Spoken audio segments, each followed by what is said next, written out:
ici, on est vraiment dans une zone assez luxuriante. C'est magnifique.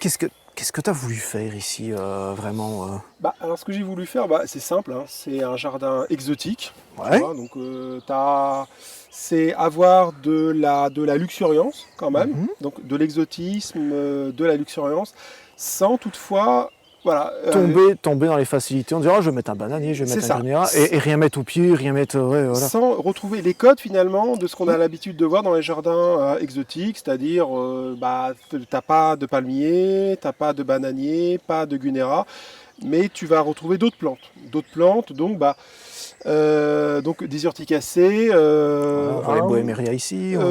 beaucoup d'ostas par exemple, des impatiences, des strobilanthes, des bambous. Hein, c'est Mhm. peut-être la seule plante luxuriante vraiment qu'on arrive à bien reconnaître. Et l'idée, voilà, c'est ça. L'idée, c'est que le sol ne soit pas nu. Donc, il faut absolument couvrir le sol avec une multitude d'espèces serrées, assez serrées quand même, hein, parce que Ouais, ouais, quand ouais. tu regardes, il y a une densité qui est assez forte. Hein. Et justement, c'est bien la densité forte parce que déjà, ça limite très fortement l'entretien. Il y aura forcément, s'il y a plus de place pour les mauvaises herbes, enfin, j'aime pas le terme, mais s'il n'y a plus de place pour les mauvaises herbes, elles ne pousseront pas.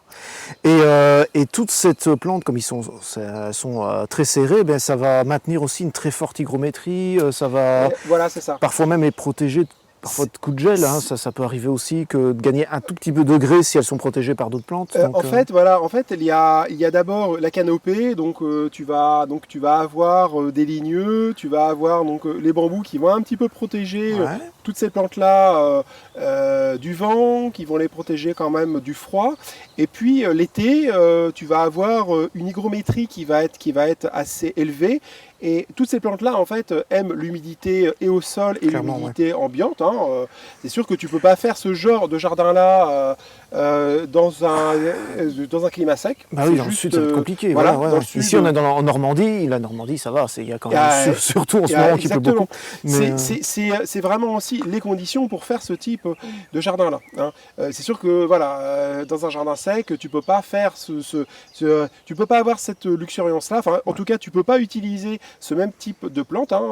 Tu en utiliseras d'autres. Là, j'ai vraiment joué la carte de la luxuriance à fond en ayant ce petit côté un peu asiatique. C'est ce que tu vois là, c'est ce que l'on peut voir. C'est à peu près les mêmes proportions que l'on peut voir quand on se balade dans des sous-bois en Asie, au Japon, en en Chine. Chine, Voilà. etc. Ouais, c'est ce que j'allais te demander. Tu as essayé finalement de recréer un peu cette atmosphère un peu forestière, Oui, avec des essences ligneuses, comme tu dis, et puis voilà, un couvert petit à petit sous forme de strates. c'est aussi un peu une nature fantasmée. C'est-à-dire que l'idée, c'est un peu de mettre en valeur certaines variétés. Donc, tu vois, par exemple, ici, il y a très très peu de cultivars, très très peu de plantes hybrides. Hein. C'est beaucoup de plantes sauvages. Hein. Ouais, Donc, vraiment des espèces botaniques totalement. Quoi. il y a exactement beaucoup de plantes botaniques qui sont mises en scène, mais de manière à, tu vois, ce que j'utilise beaucoup dans ce jardin-là, c'est les feuillages. Donc c'est jouer sur les contrastes de feuillage. Voilà, Donc en fait, je sais pas si on le voit bien voilà. la caméra. Voilà, les ostas feuilles rondes. Et alors ici, la patience qui est magnifique. L'idée c'est ça. L'idée c'est de vraiment jouer sur les contrastes, donc utiliser des feuillages amples avec des feuillages un peu plus allongés Ouais. et avec aussi des feuillages un petit peu composés. Donc tu vas retrouver les plantes emblématiques comme les fougères, les Rodgersia, mais les ostas, les impatiences. Voilà. Voilà. Tu as également d'autres plantes aussi qui sont très intéressantes. Tu as les iris. Ça, c'est un iris japonica qui est très intéressant. Moi, ce que j'aime bien aussi dans ce genre de jardin-là, c'est le mouvement. Ça, par exemple, c'est un iris que tu retrouves beaucoup en lisière de sous-bois au Japon. Tu vois, donc ça forme des cascades. Voilà, ça retombe un peu comme ça, c'est assez sympathique. Hein. Voilà, tu as certaines graminées qui font ça, comme les aconekuloa, comme les carex aussi, hein, qui vont avoir cette forme-là de cascade. Et donc ça, tu vas les associer à d'autres feuillages. Là, par exemple, tu as un Dryopteris, Erythrozoa, Ouais. voilà. Alors ça c'est une plante sauvage, hein. C'est pas du tout une plante sélectionnée, c'est une plante qui va avoir cette couleur là dans la nature. Donc l'objectif en fait c'est d'avoir une superposition de verts. Donc, vraiment plusieurs nuances de vert et de temps en temps un spot de couleur. Un Voilà, contraste c'est ça. très fort pour Exactement. rehausser finalement tout ce qu'il y a autour, quoi. Ouais. Voilà, exactement. Pour mettre en valeur finalement la végétation environnante. Hein. Donc très très peu de fleurs dans ce jardin-là. Je travaille énormément les feuillages, donc les couleurs de feuillage, les textures et les formes de feuillage. Ça, c'est vraiment la partie qui m'intéresse le plus. Alors, petite question justement, tu travailles beaucoup sur les feuillages. Eh bien, en hiver, tout ça, il y a quand même pas mal de choses qui restent. Je pense au carex, je pense au bambou, je pense à des choses comme ça. Voilà, alors, ce qui est important aussi, c'est d'utiliser justement des feuillages persistants pour ne pas perdre la structure l'hiver. Parce que le problème dans les jardins exotiques, souvent, ce qui se passe, c'est que si tu plantes des bananiers, Il faut les recouvrir de quelque chose, il faut les... Ouais. C'est pareil. Donc, d'une part, ce sont des jardins qui se dégarnissent l'hiver, ça c'est pas terrible.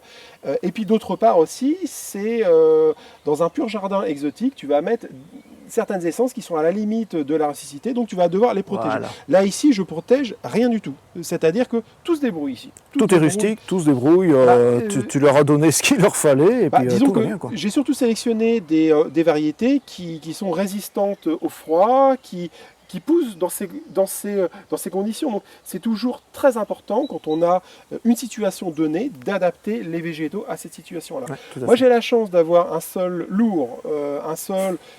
Notez bien ça, avoir la chance d'un sol lourd, c'est pas du tout une malédiction.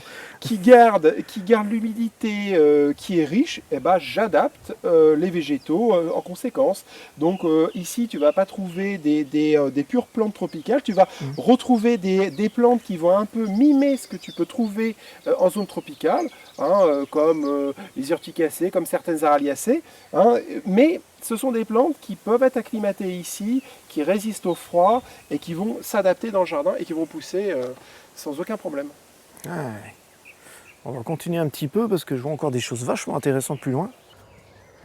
Ah, ça c'est bien ça aussi. Ouais, oui, tu vois, ça fait vraiment partie des plantes couvre-sol que j'affectionne, c'est l'Estrobilanthes. Donc tu vois, vraiment, le bord des allées est planté de manière suffisamment dense à ce qu'il y ait quasiment aucune plante finalement qui va sortir, qui va émerger. Donc ici, tu n'as vraiment que des plantes exotiques dans le sens du terme, c'est-à-dire, voilà, ce sont des plantes... Elles ne sont pas de chez nous, donc c'est exotique, pas de chez effectivement. nous, des plantes asiatiques, mais qui trouvent tout à fait les conditions pour pousser, quoi. Ouais, je vois que tu as une belle rubus là ici, oui, alors, qui ressort un petit peu de... Alors ça pour moi, c'est très important ce genre de plante. Donc c'est une ronce.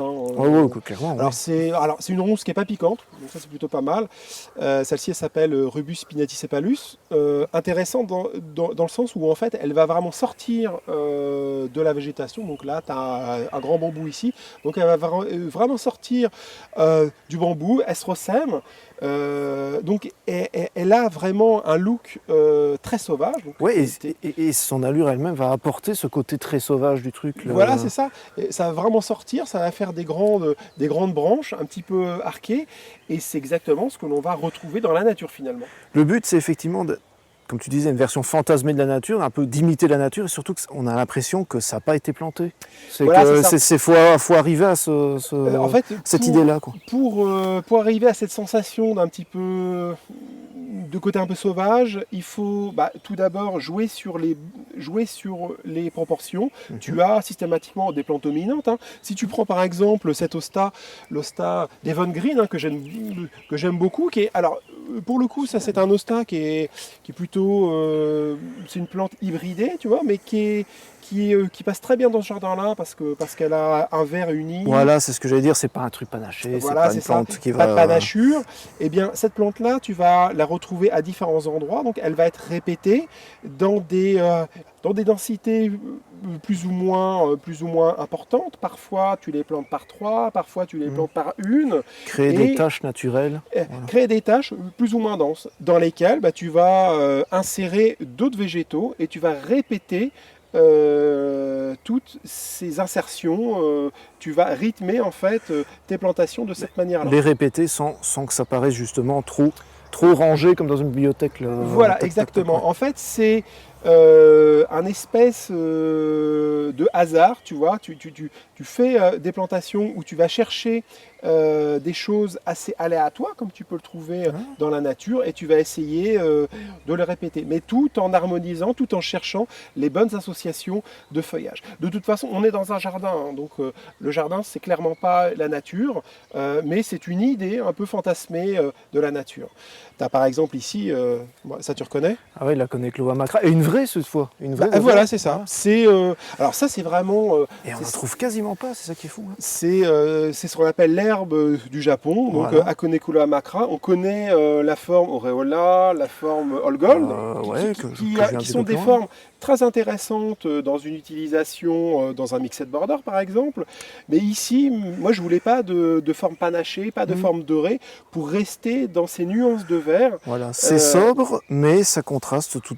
Le vert est suffisamment clair pour contraster quand même avec le vert plus foncé de l'Osta ou de la Syrtomium derrière. Tu vas trouver, voilà, c'est ça. Tu vas trouver 3 mélanges de feuillage. Tu vas avoir le dénante qui va avoir des feuilles bifides, qui ne va pas avoir la même teinte de vert que l'Osta, et l'Osta ne va pas non plus avoir la même teinte de vert que la Conecula. Donc là, tu as 3 teintes différentes, 3 formes différentes, et graphiquement parlant, et même si tu 3 veux, pores différents aussi. et 3 pores différents, voilà. L'œil, ça, si tu veux, ça va beaucoup lui plaire. Et ça, l'œil, c'est tout de suite repérer ces formes différentes. Il faut savoir que l'œil, l'œil humain, est capable de lire toutes les nuances de vert. C'est-à-dire que l'œil va lire une nuance de vert beaucoup plus importante que dans les autres couleurs. C'est pour ça que le vert, finalement, dans un jardin, ça fonctionne très bien, parce que toutes les nuances, l'œil va les voir. Donc, il va voir les nuances, il va voir les formes, et de cette manière-là, voilà, tu as quelque chose d'assez harmonieux, mais dans une ambiance un peu sauvage, un peu exotique, tu vois. Tu n'as pas les mêmes codes que dans le jardin exotique, tu as quelque chose qui est encore différent. J'aime bien ta notion de nuances de vert. On devrait écrire un livre là-dessus, 50 nuances de vert, un truc dans le genre.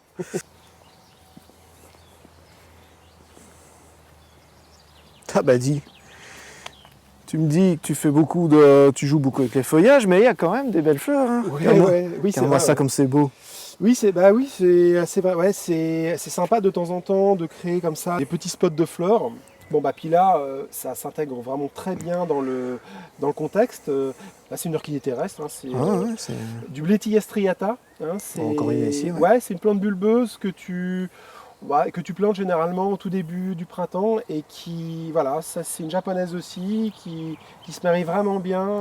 Avec les Ostas, c'est parfait. Dans ce contexte-là. On a presque l'impression que c'est en fait une fleur d'Osta, parce que tu ne vois pas le feuillage d'un premier abord, tu vois d'abord l'Osta, tu dis ah oui d'accord, il y a le feuillage. Non, ça fait vraiment un feuillage très graminiforme. Voilà, on voit ici, ouais. Et oui, ça, voilà, c'est une plante qui va émerger, donc voilà, tu as des petits spots comme ça, parfois de couleurs. Et c'est bien parce que ça attire l'œil justement, tu as tous les nuances de vert, puis hop, exactement, ça va diriger l'œil comme ça. Donc c'est pour ça que c'est très important d'avoir de temps en temps un petit peu de fleurs, mais tu remarqueras, c'est jamais des fleurs trop exubérantes, jamais des... Ouais, et puis c'est poc, c'est voilà. vraiment... Ouais. Et puis voilà, tu as aussi une dominante de feuillage, donc tu vas retrouver, ça c'est vraiment la plante que l'on va cultiver beaucoup ici, et qui va très très bien pousser dans les sols lourds, c'est les Ostas. Donc tu vois, bon, là tu en as une panachée, bon, c'est un petit peu, voilà, ça c'est un petit peu de folie. Pointe, voilà, un petit peu de folie, mais sinon beaucoup de vert. Et ce qui est intéressant avec l'Osta, en tout cas ici dans mon jardin, c'est que voilà, ça fait des souches tellement denses que tu n'as pas d'autres végétaux qui arrivent à pousser. Donc du coup, voilà, c'est une plante anti-mauvaise herbe. Complètement, ouais. C'est plutôt pas mal. Ouais. Mais attends, je te montre encore d'autres petites plantes encore qui devraient, j'espère, t'intéresser. Ah oui, voilà. Tu me disais que tu faisais des rappels de plantes, voilà, on voit les Triopteris qui reviennent un petit peu. Ouais, c'est ça, toujours avoir des rappels des mêmes plantes comme on a vu un petit peu plus loin, mais avec des densités différentes. Ouais. Et je vois que tu laisses aussi un petit peu des trucs se ressemer qui n'étaient pas censés être là, mais qui viennent maintenant. Il y a le Meconopsis candrica, il y a un petit peu de Géranium nodosum qui sont invités. De toute façon, je désherbe très très peu, donc je vais retirer C'est pas le but, ouais. je vais retirer les plantes un peu trop dominantes, tu vois. Donc voilà, je retire quelques chardons par exemple, parce que bon, ça, les chardons, voilà. Les ronces locales, parce que sinon, si tu les laisses pousser, elles prennent le pas. Et puis voilà, il y a 2-3 plantes comme ça, 2-3 adventices locales que je vais retirer, mais j'ai quasiment aucun entretien à faire de désherbage dans cette partie-là. Et voilà, quand tu as des plantes comme ça qui sont très volumineuses, qui vont occuper toute la surface. C'est quoi ça? C'est un aralia? Ouais, oui, ça c'est Aralia cordata. Donc tu vois, ça c'est un Aralia herbacé. Ça repart de zéro chaque année, hein. Donc ça repart depuis la souche chaque année. Et là, on est en juin, donc il faut savoir que ça va encore grandir, hein, tout ce qu'on a vu, et ce sera à son maximum courant septembre. Donc là, c'est ça la meilleure période pour venir voir ça, un truc comme ça, c'est vraiment septembre. Oui, c'est ça, c'est en fin de saison. Disons que c'est des jardins qui sont intéressants toute l'année parce que tu as une proportion de plantes persistantes. Donc voilà, tu as vraiment l'architecture, l'ossature, y compris en hiver. Par contre, ça va évoluer tout au long de l'année et tu as toujours une période, fin de saison, septembre, octobre, où là tu vas vraiment avoir tous les volumes développés à fond, quoi. Alors ça va évoluer tout au long de l'année, mais ça va évoluer aussi au fil des ans, parce que tu as planté aussi, on n'a peut-être pas dit, mais tu as planté aussi pas mal de ligneux, pas mal de bambous qui vont amener quand même une belle verticalité, des beaux volumes. Alors l'objectif, tu vois, c'est... alors bon, là tu as un bambou que j'aime beaucoup, donc ça c'est un Fargesia. Alors avant, on appelait ça Thamnocalamus, donc ça c'est Thamnocalamus crassinodus cubioti, donc plus facile à dire Fargesia maintenant. Voilà, c'est ça, beaucoup plus facile à dire Fargesia. Donc oui, voilà, je plante beaucoup de ligneux pour un petit peu chercher de la verticalité, et l'objectif c'est de former des dévoutes de végétation par-dessus les allées, de manière à ce que chaque canopée se rejoigne pour être vraiment dans une espèce de tunnel. Un tunnel. Pas trop sombre non plus, hein, parce qu'il faut quand même un petit peu de lumière, mais voilà, chercher de la verticalité, avoir la canopée et surtout travailler sur plusieurs niveaux, sur plusieurs étages de végétation. Donc sur le bord, on a vraiment des toutes petites plantes, des plantes couvre-sol, et puis on va monter au fur et à mesure, on va avoir de la végétation qui monte pour avoir les 4-5 étages de végétation, de manière à avoir des plantes comme ça qui se mêlent. Et à la fin, quand j'aurai justement cette fameuse canopée, je pourrais au final installer faire grimper des lianes, choses, faire grimper des lianes pour avoir ces espèces de draperies. Donc voilà, donc c'est un jardin qui est encore tout jeune, hein, qui va évoluer et que je vais faire évoluer aussi au fur et à mesure des années. Mais on voit qu'il est déjà très beau, et justement, il y a quel âge, ils ont quel âge tes massifs là, pour l'instant? Alors c'est très jeune, hein, c'est un jardin qui a 5 ans. Quand même. Donc c'est vraiment très jeune, ça va évoluer avec le temps, ça va se transformer. Il y a certaines plantes qui vont peut-être manquer de lumière et que je devrais transplanter au bout d'un moment. Donc ça, c'est normal, hein, c'est la vie d'un jardin. De toute façon, un jardin, c'est pas figé. Il faut aussi travailler toujours sur les proportions. Donc quand tu as entre guillemets, des bonnes plantes, c'est-à-dire des plantes exotiques que j'ai installées qui commencent à prendre un peu trop d'expansion, je suis obligé de les retirer, de les transplanter, de les mettre dans d'autres endroits pour toujours chercher ce travail d'équilibre. Donc c'est un travail qui se fait tout au long de l'année, et à chaque fin de saison, ce que je fais, je filme mes massifs et je les commente en me disant tiens, cet hiver, cette plante-là qui est un peu trop volumineuse, il faudra que je la transplante et que je la mette dans un autre endroit, et je rééquilibre en fait chaque année les volumes. C'est pas bête ça, sur le coup de se faire filmer. Je vais peut-être y penser un jour, passer devant une caméra. Essaye un jour de filmer, tu vas voir, c'est pas mal aussi.